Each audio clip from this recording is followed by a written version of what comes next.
نحمده ونصلي على رسوله الكريم أما بعد فأعوذ بالله من الشيطان الرجيم بسم الله الرحمن الرحيم وتلك الأيام نداولها بين الناس صدق الله العظيم. محترم دوستوں اور بزرگوں،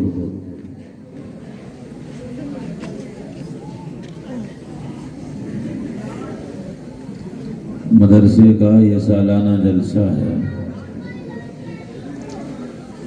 پورے سال مدرسے میں ہمارے بچوں کو جو مدرسے والے سکھاتے ہیں اس کا یہ عملی مظاہرہ ہے. بچوں پر کتنی محنت ہوئی اور استاد کتنی محنت کرتا ہے، اس کا اندازہ تو کبھی استاد کے پاس بیٹھ کر ہی ہوتا ہے. ہم نہیں جانتے کہ مدرسے میں استاد ہمارے بچوں پر کتنی محنت کر رہے ہیں. وہ الفاظ اور وہ حروف جو براہ راست اللہ کی زبان سے نکلے ہوئے ہوں اور ان الفاظ کو ان کی رعایت رکھتے ہوئے ادا کرنا یا بچوں سے ادا کروانا. جو لوگ مدرسے میں نہیں گئے ہیں، جماعتوں میں جاتے ہیں، پورے چلے بھی اعوذ باللہ یا سورہ فاتحہ جیسی ہونی چاہیے، امیر صاحب کے سر میں بھی درد ہو جاتا ہے، یاد کرانا والا بھی پریشان ہو جاتا ہے. جیسا چاہیے ویسا کام ہی نہیں ہو پاتا. رٹواتے رہتے ہیں چلے میں 4 مہینے میں. ہمارے یہاں سے ایک جماعت گئی تھی پرقاضی، میں بھی جماعت میں موجود تھا. 12ویں کلاس کا ایک طالب علم کیرانے کا رہنے والا ہمارے ساتھ 3 دن رہا پرقاضی جماعت میں. تو میں بھی اپنی پوری طاقت استعمال کی. میں نے بھی 3 دن میں اس کی اعوذ باللہ اور بسم اللہ ٹھیک نہیں کرا سکا. ٹھیک کی بات ہو رہی ہے، ٹھیک نہیں کرا سکا. ابھی جو بچیاں قرآن کریم پڑھ رہی تھی بہت اچھی ادائیگی کے ساتھ، تو یہ یقینی بات ہے کہ استاد نے کتنی محنت کی ہوگی. جو کھیت کسان بوائی کرتا ہے، اینکھ یا سبزیاں لگاتا ہے، ہمارے یہاں یہ نگلا اور محمد پور کے علاقے میں جب لوگ جاتے ہیں تو وہ اپنے کھیت میں اچھا کام کرتے ہیں، صفائی کے ساتھ، باغوں میں صفائی کے ساتھ.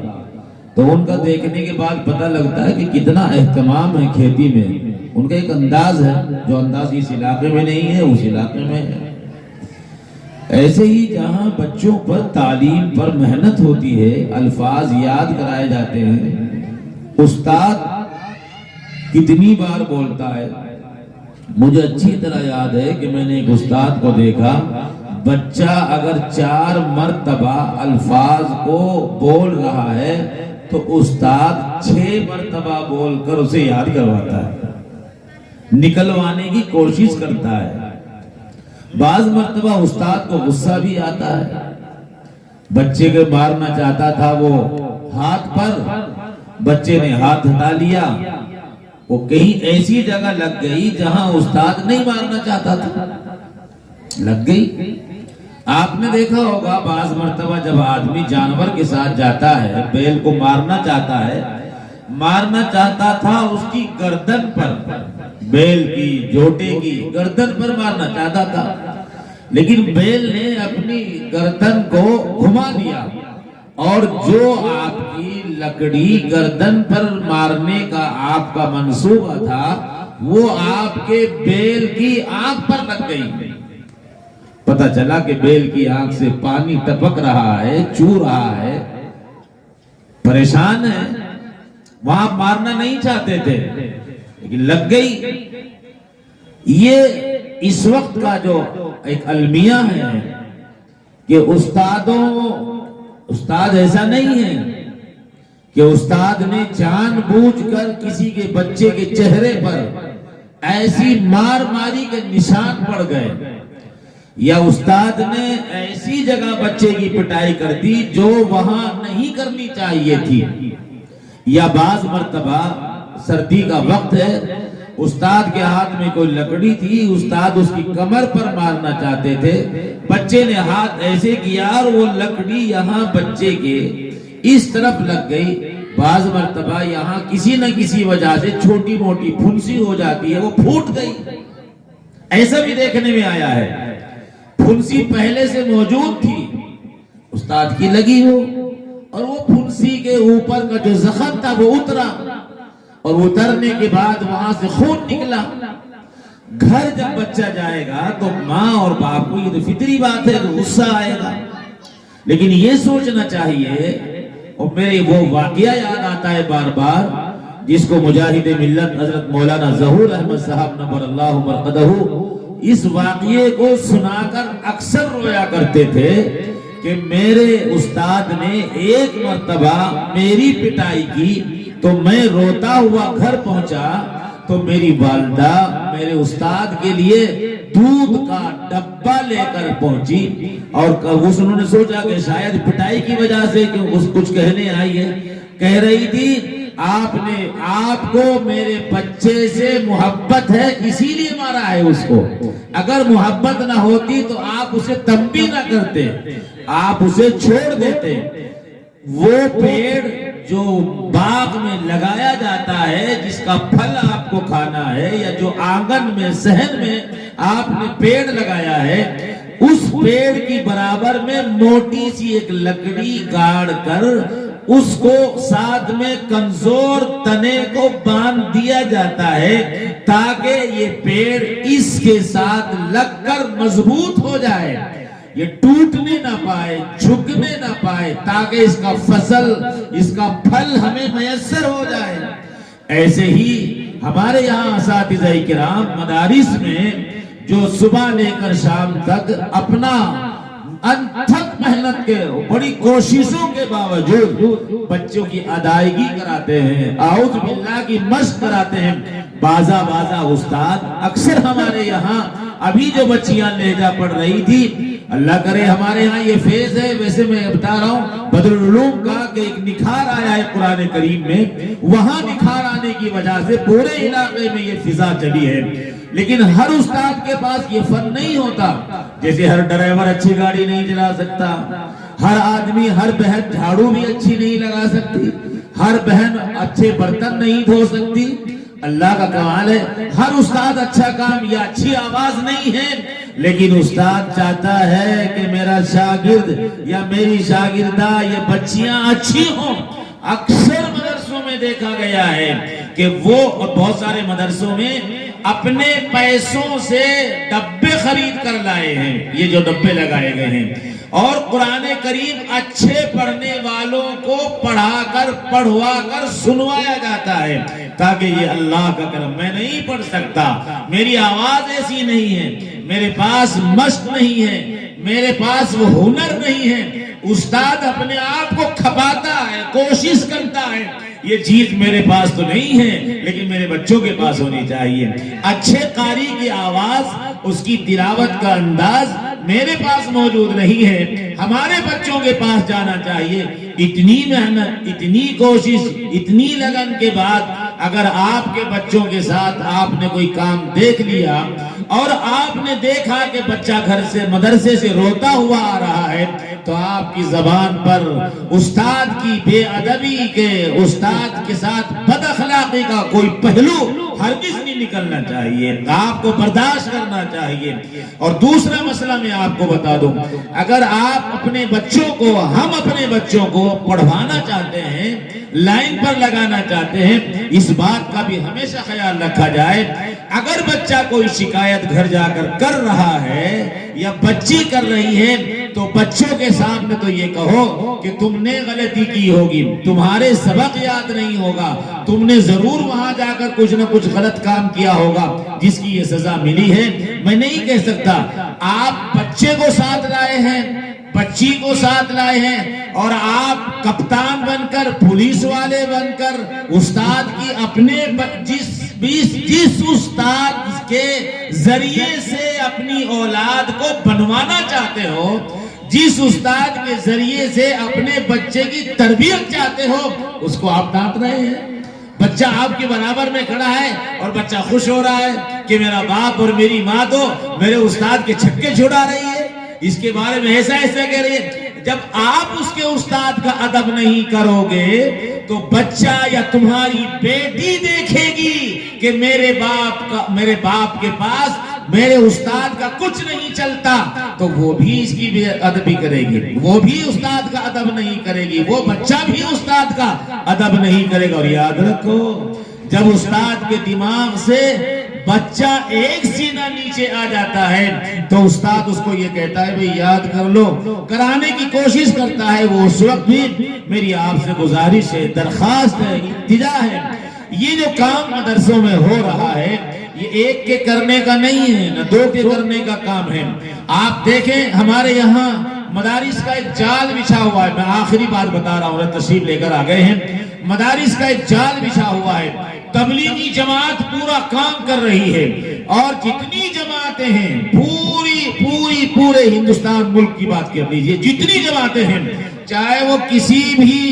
جماعت کے افراد ہوں، چاہے تبلیغی جماعت ہو، اہل حدیث ہو، جماعت اسلامی وغیرہ وغیرہ،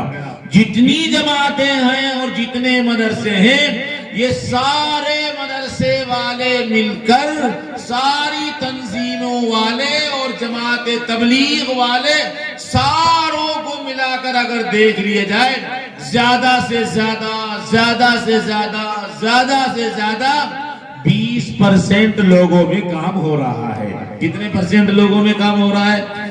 زیادہ بتا رہا ہوں، 20% لوگوں کے چاروں طرف سب گھوم رہے ہیں۔ جماعت والا بھی اسی میں ہے،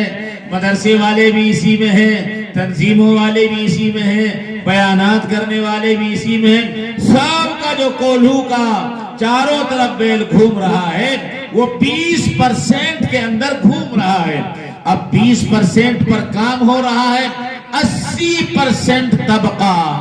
ہمارے علاقے میں، دوسرے علاقوں میں 80% طبقہ وہ ہے جس کو نہ نماز سے لینا دینا ہے، نہ علماء سے لینا دینا ہے، نہ مدرسوں سے لینا دینا ہے، نہ کبھی جماعت میں آنا جانا ہے، نہ ان کی نماز ٹھیک ہے، نہ ان کا کلمہ ٹھیک ہے، بلکہ وہ 80% تو کرتے اور پائجامے والے کا مذاق اڑاتے ہیں اور داڑھی والے کو دیکھ کر ہنستے ہیں، اور وہ 80% میری باؤنڈری کے بھی باہر ہے، جماعت والوں کی محنت کے بھی باہر ہے، ان کو کوئی نہیں پوچھ رہا ہے۔ تو اب مدرسے والے کتنی محنت کریں، جماعت والے کتنی محنت کریں، ایسا نہیں ہو سکتا ہے۔ اگر آپ یہ چاہتے ہیں کہ گاؤں میں دینداری آئے، آپ یہ چاہتے ہیں کہ محلے میں دینداری آئے، آپ یہ چاہتے ہیں کہ پہلے ہمارے یہاں دینداری آئے، تو 100% لوگوں کو کام کرنا پڑے گا۔ آپ کو بھی علماء کے ساتھ لگنا پڑے گا، آپ کو بھی آنا پڑے گا، آپ کو بھی کام کرنا پڑے گا۔ ایک اکیلا آدمی کہتا رہے جاگو جاگو جاگو، اکیلے کی آواز میں کیا اثر رہے گا؟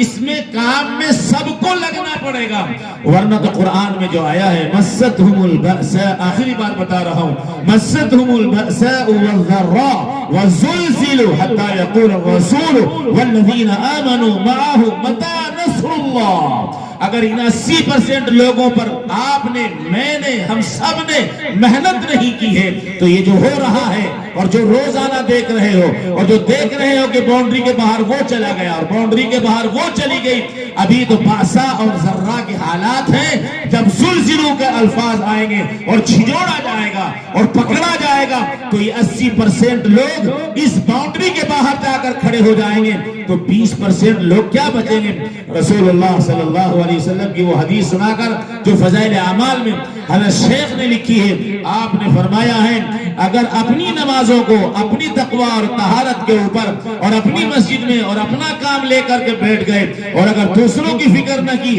تو وہی حال تمہارا تمہارا ہوگا جو ان کا ہوگا، وہی حال تمہارا ہوگا جو ان کے ساتھ ہو رہا ہے۔ اس لیے ہم سب کو اٹھنا ہے، ہم سب کو علماء کے ساتھ، ہم سب کو مدارس کے ساتھ، ہم سب کو علماء کے ساتھ جڑ کر، جیسے ایک جنگل میں اگر آگ لگ گئی اور کسی کے کھیت میں آگ لگ گئی اور کسی کا چھپر جل رہا ہے اور کسی کی جھونپڑی میں آگ لگ رہی ہے، تو جس کی جھونپڑی میں آگ لگتی ہے وہ اکیلا نہیں بجھاتا، جس کے چھپر میں آگ لگی ہے وہ اکیلا نہیں بجھاتا۔ گاؤں کا ہر فرد اور ہر گھر کا ہر فرد اپنے گھر سے بالٹی اور کٹوری اور پانی لے کر بھاگتا ہے، آگ لگ گئی بجھاؤ اس کو، اگر اس کے چھپر کی آگ نہ بجھائی گئی تو میرے گھر کے چھپر میں بھی لگے گی، اگر اس کی بے دینی کو ختم نہ کیا گیا تو میرے گھر میں بھی بے دینی آئے گی۔ ہمارے یہاں معاشرہ اور ماحول جو تبدیل ہوتا ہوا نظر آ رہا ہے، اس میں آپ کی محنت کی ضرورت ہے، آپ سب کو اٹھنا پڑے گا، آپ سب کو بے دینی سے خاتمے کے لیے سب کو جدوجہد کرنی پڑے گی۔ آپ سب اس مدرسے کے پروگرام سے، باب العلوم کی اس پیغام سے آپ یہ تصور کر کے جائیں اور یہ سوچ کر جائیں کہ آج جو تاریخ ہے، کل آسمان پر جو سورج نکلے گا وہ میری زندگی کا آج کا سورج نہیں ہوگا، کل جانے والی کل کا سورج نہیں ہوگا، بلکہ جو صبح کا 12 تاریخ کا سورج نکلے گا وہ میری زندگی کا ایک نیا سورج ہوگا، میری سوچ کا ایک نیا سورج ہوگا، میرے کام کا ایک نیا سورج ہوگا، میرے اخلاق کا ایک نیا سورج ہوگا، میری اچھائیوں کا ایک نیا سورج ہوگا۔ نیتیں یہاں کرو، اگر رات میں اللہ نے بلا لیا اور دنیا چھوڑنے کا کام پڑ گیا اور صبح قبرستان میں جنازہ جا رہا ہے، رات کی یہ توبہ کام آئے گی، رات کا یہ ماننا کام آئے گا، رات کا الاسلام، رات کا یہ سارا تمہارا کار تب کام آ جائے گا اور اللہ سے جا کر کہہ سکتے ہیں رات میں نے توبہ کر لی تھی، کام کرنے کا ارادہ کر لیا تھا،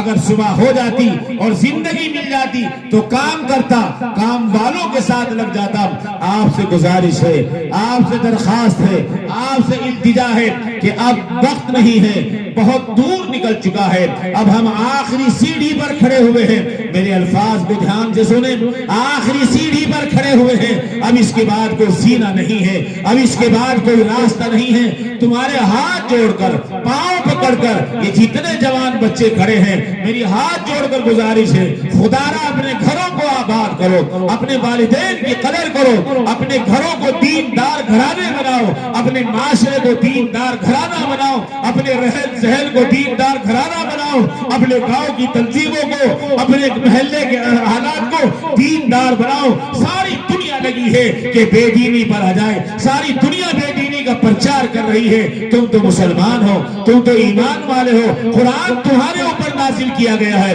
تمہارے اوپر بھیجا گیا ہے، قرآن کی حفاظت تمہارے ذمہ ڈالی گئی ہے، رک جاؤ، باز آ جاؤ، واپس آ جاؤ، پلٹ جاؤ اور پلٹ کر کے دیکھو اصل راستہ وہ نہیں ہے جہاں میں نے سفر کو شروع کیا ہے، اصل منزل وہ نہیں ہے جہاں میں جا رہا ہوں، میری منزل وہ ہے جو رسول اللہ صلی اللہ علیہ وسلم بتا کر گئے ہیں۔ ہاتھ جوڑ کر محفوظ الرحمان تمہیں واپس آنے کی بھیک مانگ کر اس امید پر جاتا ہے کہ شاید تم پلٹو گے، شاید تم آؤ گے، ہم تمہارے ہیں، تم ہمارے ہو، آؤ دیکھو اب یتیم ہو چلا ہے، اب لوگ ہمارے سروں کو تنوں سے الگ کرنا چاہ رہے ہیں، آپ کو واپس آنا پڑے گا، آپ کو مسجدوں کی صفوں کو پھر آباد کرنا پڑے گا، آپ کو پھر مسلوں کو آباد کرنا پڑے گا، آپ کو پھر رات کے 3 بجے اٹھ کر اس لوٹے ہوئے اللہ کو پھر منانا پڑے گا۔ اگر تمہاری زبان سے آہ نکلی اور تم نے خدا کو منا لیا اور اپنی باتوں میں لا کر اللہ کی حمایت تمہارے ساتھ ہو گئی تو کم من فئۃ قلیلۃ غلبت فئۃ کثیرۃ باذن اللہ، پھر اللہ کی مدد ہمارے ساتھ ہو جائے گی، اور جس کے ساتھ اللہ ہوتا ہے اس کا دنیا میں کوئی بال بیگا نہیں کر سکتا۔ آپ سے گزارش ہے، آپ سے التجا ہے، آپ سے درخواست ہے کہ آج کی اس پروگرام کے بعد، آج کی اس نشست کے بعد اپنی نشست و برخاست، اپنا اٹھنا اور بیٹھنا اپنی آنکھوں کا روزانہ کا دیکھنا، اپنے کانوں سے روزانہ کا جو سننا ہوتا تھا، آج سے وہ بند ہوگا انشاءاللہ العزیز۔ ہم واپس پلٹ کر اپنا وہ راستہ جس کو قرآن کریم نے اہدنا الصراط المستقیم کہا ہے، جس کو قرآن کریم نے یہ کہا ہے کہ ہم اس راستے پر چلیں گے جن لوگوں پر اللہ نے انعام فرمایا ہے۔ اللہ تعالی ہمارے اس مدرسے کو اور دیگر تمام مدارس اسلامیہ کو اور تمام علماء کو اللہ محفوظ رکھے، اور علماء کا سایہ ہمارے سروں پر اللہ تعالی قائم فرمائے۔ منزلیں کیا ہیں، راستہ کیا ہے، منزلیں کیا ہیں، راستہ کیا ہے، حوصلہ ہو تو فاصلہ کیا ہے۔ شمع بجھ کر بھی جل سکتی ہے، کشتی طوفان سے نکل سکتی ہے۔ میں یہ شعر پتہ نہیں مستقل پڑھتا ہوں اور بہت کچھ سوچ سمجھ کر پڑھتا ہوں کہ انشاءاللہ چراغ پھر جلے گا، انشاءاللہ چراغ پھر جلے گا۔ شمع بجھ کر بھی جل سکتی ہے، کشتی طوفان سے نکل سکتی ہے۔ مایوس نہ ہو، ارادہ نہ بدل، مایوس نہ ہو، ارادہ نہ بدل، تقدیر کسی وقت بھی بدل سکتی ہے۔ وما ذلك على الله بعزیز۔